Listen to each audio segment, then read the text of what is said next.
Baik, selamat pagi.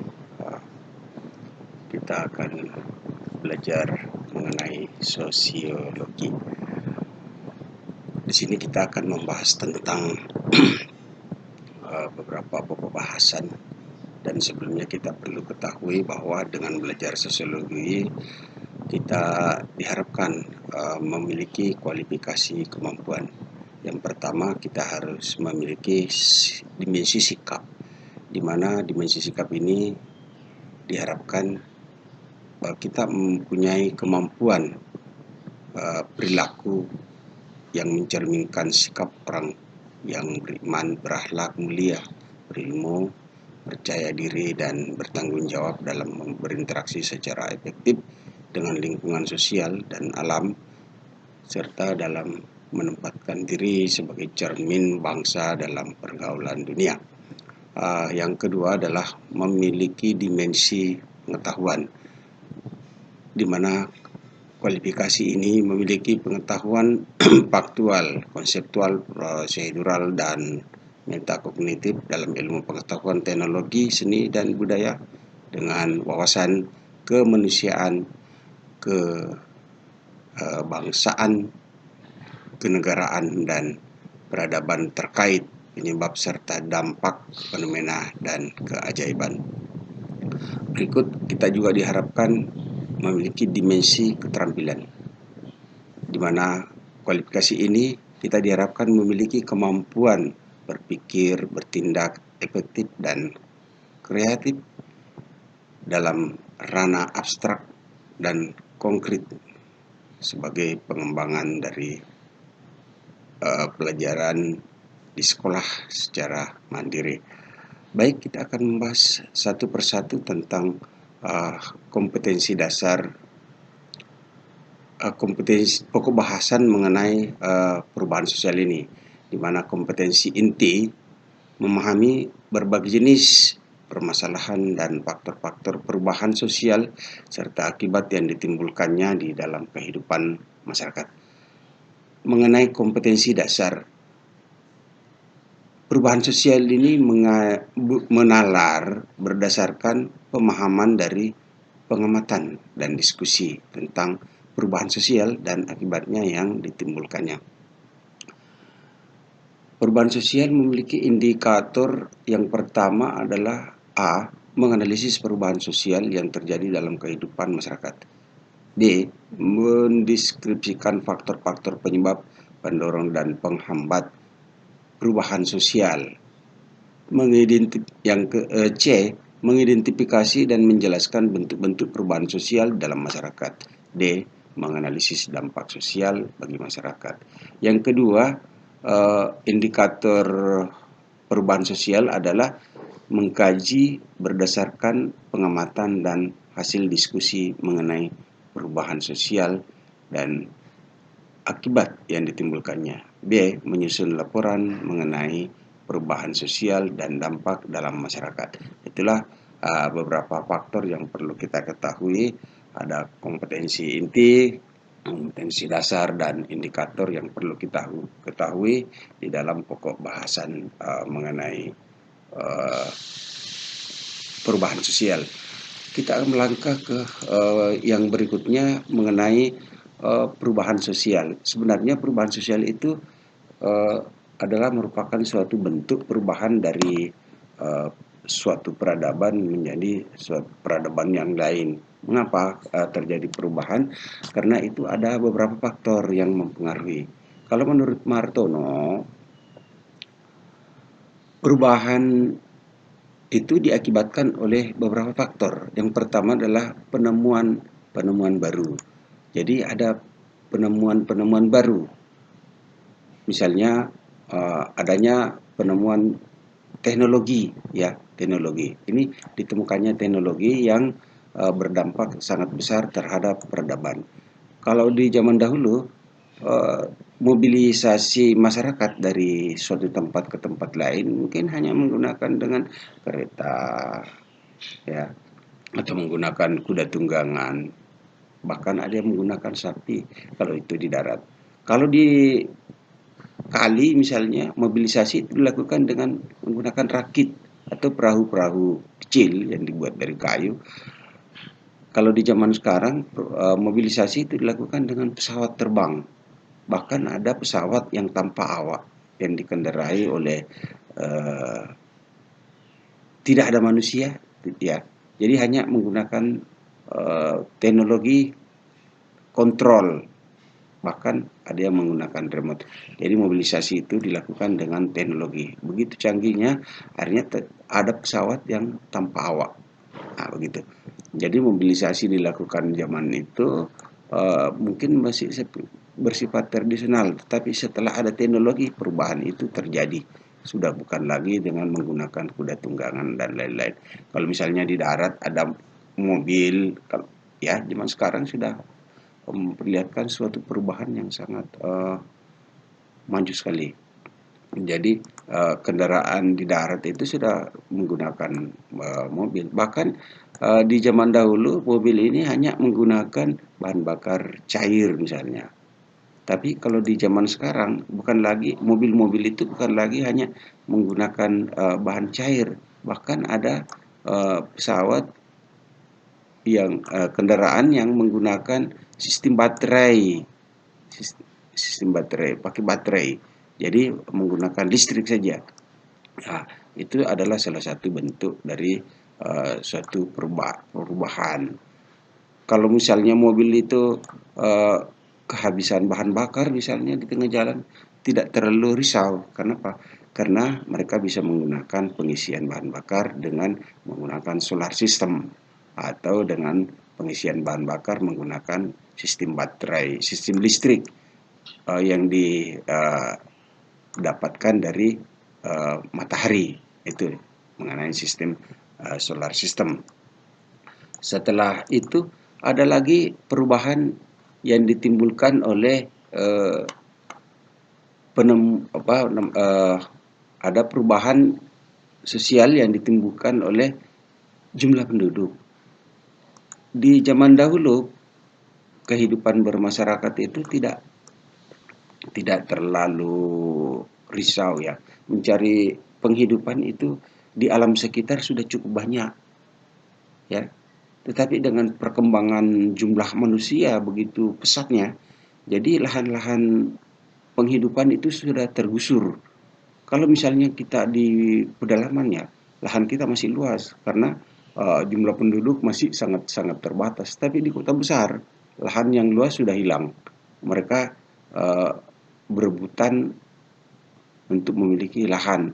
Itu pun hanya untuk hunian saja, bukan lagi sebagai lahan garapan.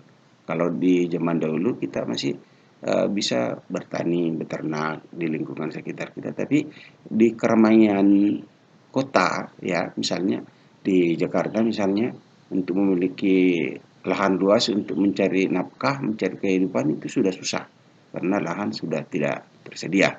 Begitu pesatnya penghidupan di kota, akhirnya mereka mencari makan bukan lagi hanya di kebun-kebun, tetapi dengan adanya interaksi sosial, ya, interaksi sosial di antara satu dengan yang lain, saling membutuhkan. Bayangkan kalau misalnya di sekitar kita itu orang berjubel begini, ya, bagaimana mungkin kita akan berkebun? Jadi kebun kalau di kota besar itu sudah boleh dikatakan hampir hilang. Adanya cuma interaksi sosial. Yang satu dengan yang lain, akhirnya mereka saling membutuhkan. Uh, yang satu membutuhkan produksi yang lain. Kalau di kampung-kampung, ya kehidupan uh, bisa dipenuhi sendiri karena memiliki lahan, memiliki kolam ikan, di kali-kali masih banyak ikan. Tapi di kota-kota besar yang padat penduduk, hal seperti itu sudah sulit dijumpai. Jadi perubahan sosial ada yang ditimbulkan oleh jumlah penduduk yang sangat pesat. Bayangkan misalnya di Indonesia, ya, jumlah penduduk itu sangat cepat sekali berkembang. Di tahun 1930 jumlah penduduk hanya 63 juta jiwa. Jadi 63, sekian. Ternyata di tahun 2010 jumlah penduduk itu sudah sangat besar sekali dibandingkan dengan tahun 1930. Di tahun 2010 jumlah penduduk sudah mencapai 2 juta 237 juta jiwa. Bayangkan betapa besarnya jumlah perkembangan penduduk yang ada di Indonesia saja. Jadi penduduk semakin banyak, semakin besar, akhirnya lahan-lahan penghidupan sudah berubah, bukan lagi hanya sekedar bertani untuk mendapatkan penghidupan. Jadi bentuk-bentuk perubahan sosial itu sudah melangkah lagi lebih jauh, bukan hanya sekadar bertani, beternak dan lain sebagainya. Perubahan sosial juga menurut Martono diakibatkan oleh perubahan lembaga sosial, ya. Kalau di zaman dulu kita belajar misalnya, ya, belajar kita bisa berhadapan-hadapan, face to face kata orangnya, bertatap muka. Tapi di zaman sekarang untuk melakukan hal seperti ini sudah bahkan dilarang oleh pemerintah. Bukan karena tidak boleh melakukan hal yang seperti ini, tapi karena situasi dan kondisi kehidupan sekarang sudah berubah karena dengan adanya corona. Bayangkan kalau dulu orang beribadah itu bisa dengan leluasa berdampingan, bahkan bisa bersentuhan sangat rapat. Tetapi sekarang dengan adanya perubahan sosial yang diakibatkan oleh penyakit corona, akhirnya orang beribadah itu berjauhan, tidak bersentuhan lagi. Itu karena akibat perubahan sosial. Nah, ini yang perlu kita cermati, adanya perubahan sosial yang diakibatkan oleh beberapa faktor, termasuk diantaranya tadi adalah perubahan lembaga-lembaga sosial. Kalau di zaman dulu, ya, orang menggarap lahannya bagi petani, ya, menggarap lahan, menggarap sawah hanya menggunakan binatang, sapi misalnya, ya. Ternyata di zaman sekarang pengolahan persawahan, pertanian itu dilakukan dengan teknologi, bukan lagi dengan sapi. Ya, mungkin masih satu dua, ya, menggunakan ternak, tapi yang paling menonjol adalah menggunakan dengan sistem motor atau teknologi yang digerakkan oleh mesin. Itu adalah salah satu bentuk perubahan. Jadi boleh dikatakan itu merupakan suatu perubahan yang sangat jauh sekali, ya, karena ini menggunakan teknologi. Berikut ada lagi, kita bisa melihat bahwa perubahan sosial itu berdasarkan lembaga kehidupan di masyarakat. Kalau di zaman dulu orang saling gotong royong, tetapi dengan adanya kehidupan sekarang masing-masing mengurus kesibukan masing-masing. Jadi tidak saling memperdulikan lagi. Di kota besar, ya, saya ada urusan, kamu ada urusan, ya silakan. Kalau di zaman dahulu, ya, orang saling membantu, saling gotong royong. Nah, itu salah satu bentuk daripada perubahan sosial. Ada lagi karena adanya peperangan. Nanti kita akan bahas lebih lanjut. Jadi di sini kita bisa melihat perubahan sosial itu, ya. Kalau misalnya di lingkungan kita, coba kita lihat perubahan penduduk. Mereka hidup dalam ini di zaman-zaman sebelum sebelum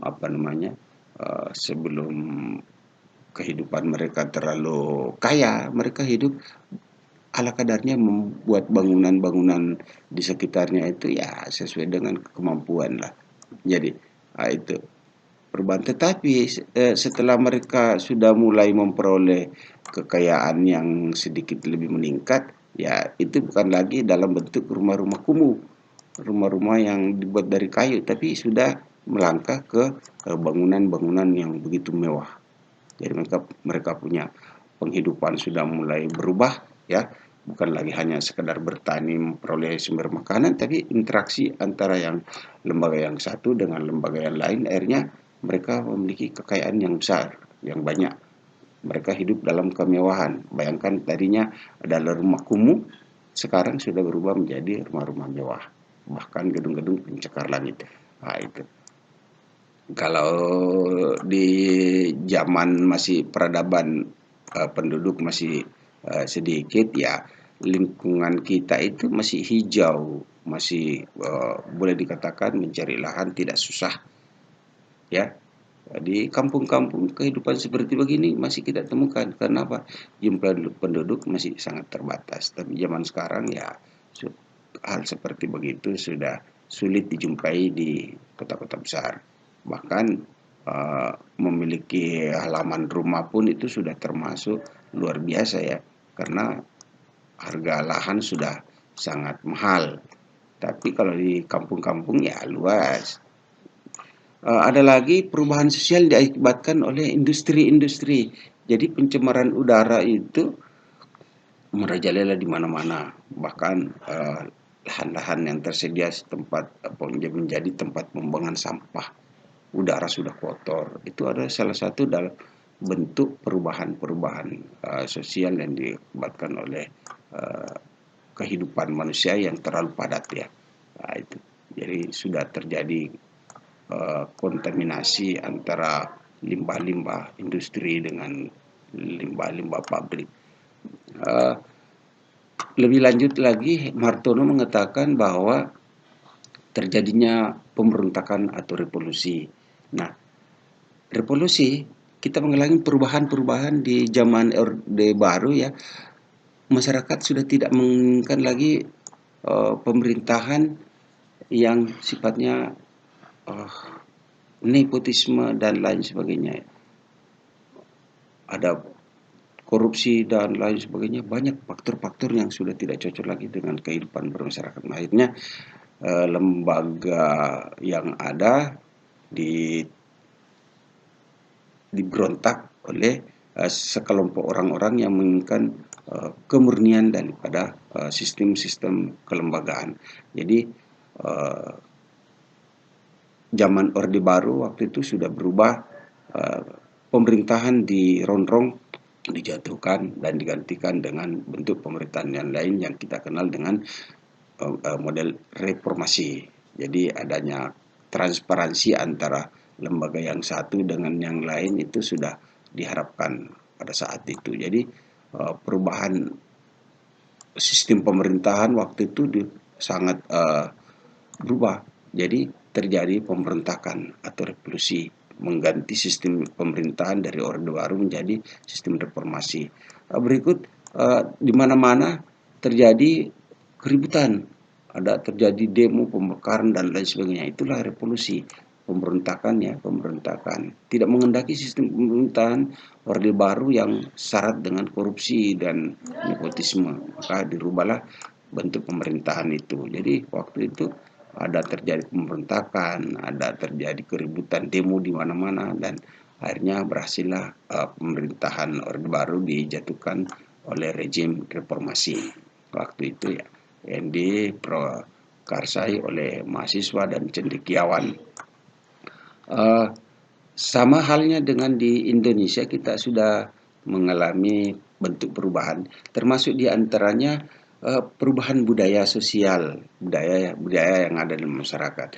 Kalau dulu perubahan itu bisa kita lihat dengan berlahan-lahan, ya. Budaya kita masih kuat, masih dipegang oleh masyarakat kita. Jadi budaya-budaya yang dipengaruhi oleh agama sangat kuat. Memang ada perubahan sosial yang terjadi yang dikabarkan oleh orang-orang luar sana, ya, orang-orang barat membawa budayanya dengan budaya kebebasan. Mereka melakukan interaksi dengan sistem kebarat-baratan, sistem barat, ya, kehidupan glamor begitu. Tetapi budaya kita di Indonesia juga masih sangat kuat. Jadi itu termasuk membendung budaya-budaya asing yang masuk. Jadi misalnya di Bali, budaya sangat kuat sekali, akhirnya perubahan-perubahan budaya barat sulit untuk masuk. Mereka masih memegang teguh tradisi nenek moyang mereka. Jadi tidak terlalu banyak perubahan sosial yang ditimbulkan oleh orang Barat. Karena kita punya budaya juga sangat kuat. Budaya Eropa juga masuk misalnya ya. Budaya Eropa ingin merubah budaya-budaya yang ada pada kita, tapi kita punya budaya sendiri yang sangat kuat berdasarkan apa tradisi lama dan agama yang dipercaya oleh masyarakat kita. Jadi itu termasuk ada namanya filtrasi budaya.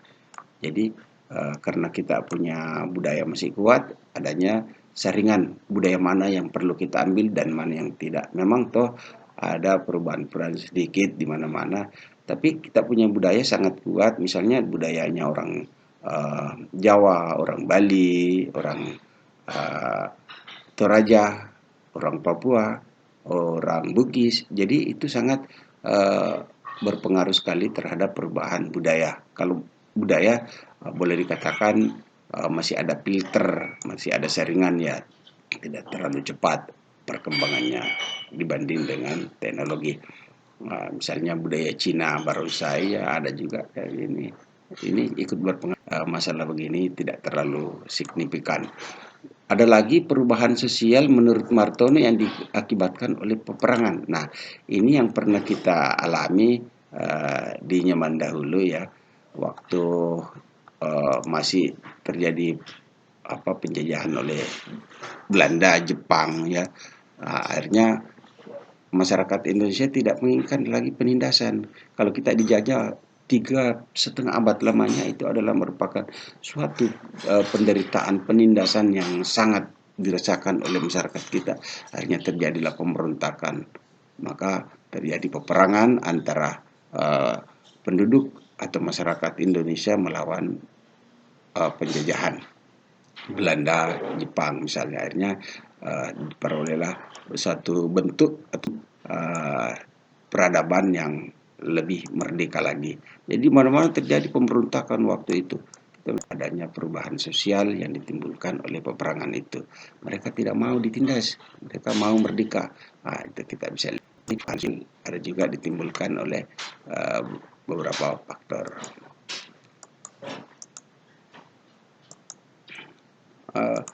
Berikut kita bisa melihat adanya perubahan.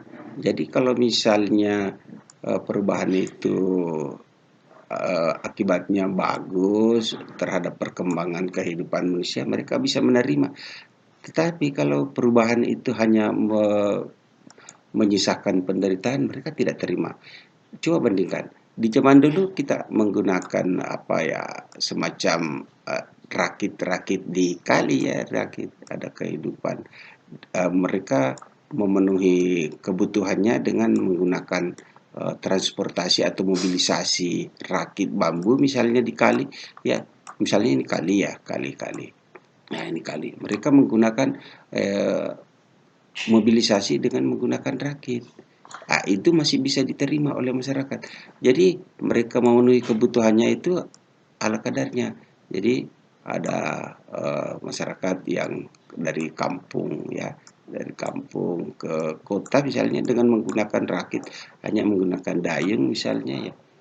Jadi itu memenuhi kebutuhan mereka itu dengan menggunakan uh, apa sekitar. Mereka memenuhi kebutuhannya berdasarkan kebutuhan dengan adanya ketersediaan sekitar lingkungan mereka. Jadi kalau perubahan itu membawa dampak yang bagus, misalnya